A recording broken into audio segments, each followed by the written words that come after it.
खाटू श्याम मंदिर सीकर राजस्थान में स्थित है। खाटू श्याम का इतिहास बहुत प्राचीन है। आज से लगभग 1000 वर्ष पूर्व इस मंदिर का निर्माण हुआ था। सीकर जिला मुख्यालय से 43 किलोमीटर दूर खाटू नामक गांव में बाबा खाटू श्याम का प्राचीन मंदिर है। इस मंदिर में भगवान श्री कृष्ण और बर्बरीक की पूजा होती है। खाटू श्याम में बर्बरीक का सर है, जिसे बर्बरीक ने भगवान श्री कृष्ण के कहने पर दान कर दिया था। कलयुग में खाटू श्याम को श्री कृष्ण का अवतार माना जाता है। खाटू श्याम को हारे का सहारा कहा जाता है, क्योंकि जिसकी मनोकामना पूरी नहीं होती उसकी बाबा श्याम पूरी करते हैं। इस वीडियो में हम आपको पूरी जानकारी देंगे। खाटू श्याम का इतिहास महाभारत काल से है। यह पांडुपुत्र भीम के पुत्र थे, जिनसे कुछ खुश होकर भगवान श्री कृष्ण ने इनको कलयुग में अपना नाम से पूजनीय होने का आशीर्वाद दिया था। खाटू श्याम जी का नाम बचपन में बर्बरीक था। घर, माता पिता, पूरा परिवार और गुरु सभी इनको बर्बरीक नाम से जानते थे। भगवान श्री कृष्ण ने इनको अपने घुंघराले बालों की वजह से श्याम नाम दिया था। खाटू श्याम जी को श्याम बाबा, दीनों का नाथ, कलयुग का अवतार, शीश का दानी, खाटू वाला श्याम, हारे का सहारा, लखदातार, नीले घोड़े का असवार, खाटू नरेश आदि नामों से जाना जाता है। खाटू श्याम को मोरवी नंदन भी कहा जाता है। खाटू श्याम जी की कहानी की शुरुआत मध्यकालीन महाभारत से होती है। बलवान भीम के पुत्र का नाम घटोत्कच का विवाह दैत्य राजा मूल की पुत्री कामक कंटकटा को मौरवी के नाम से भी जाना जाता है, उनके साथ हुआ था। मौरवी और घटोत्कच ने एक पुत्र को जन्म दिया, जिसका नाम था बर्बरीक। बचपन से ही बर्बरीक ने अपनी माता मौरवी और भगवान श्री कृष्ण से युद्ध की कला सीखी। बर्बरीक ने भगवान शिव की तपस्या की, जिससे प्रसन्न होकर शिव जी ने उन्हें 3 बाण दिए। ये 3 बाण उनको तीनों लोगों का विजय दिलवा सकते थे। यह वरदान पाकर बर्बरीक बहुत प्रसन्न हुए। बर्बरीक अपनी वीरता और शक्तियों के लिए जाने जाते हैं। महाभारत काल से जब कौरव और पांडवों के बीच युद्ध शुरू होने वाला था, तब बर्बरीक अपनी माता के पास गए और युद्ध देखने की स्वीकृति मांगी। उनकी माता ने उनसे पूछा कि तुम किसकी तरफ से युद्ध लड़ोगे। इस पर बर्बरीक ने उत्तर दिया, जो हारेगा मैं उसकी तरफ से लड़ूंगा।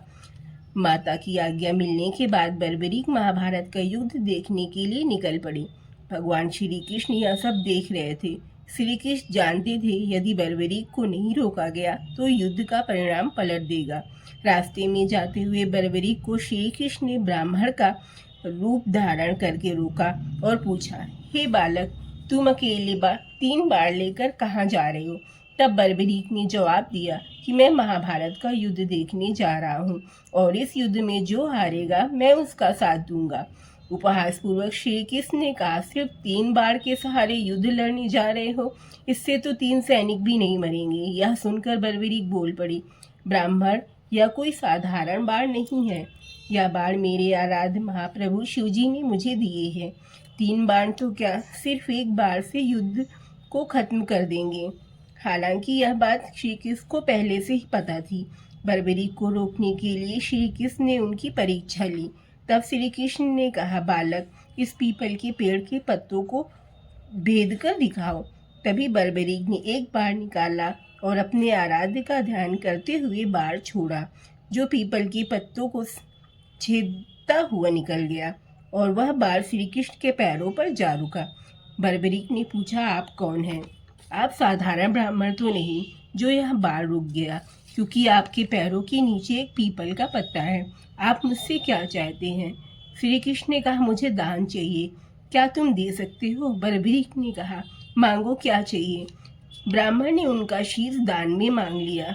यह सुनते ही बर्बरीक समझ गए कि यह कोई साधारण आदमी नहीं है। उसने ब्राह्मण को अपना वास्तविक रूप में आने को कहा। तब श्री कृष्ण ने बर्बरीक को दर्शन दिए।